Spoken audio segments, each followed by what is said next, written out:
Welcome to this tutorial on how to use copy trading on Tapbit Web. Copy trading allows you to automatically mimic the trades of experienced traders. Let's go through the process step by step. Step 1. Enter the copy trade page. Go to Tapbit's official website, find derivatives, copy trading in the navigation bar, and enter the copy trade page. Step 2. Choose a trader.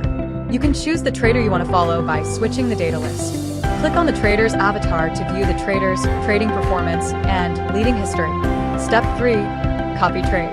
On the trader page, click Copy to enter the copy order setting part.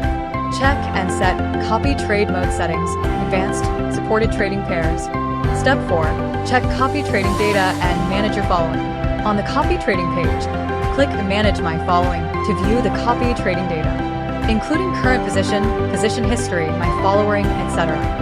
Step 5. Edit or unfollow. Click on Manage My Following. Select My Following. Click on the trader who is copying the order and click Unfollow to manually stop following.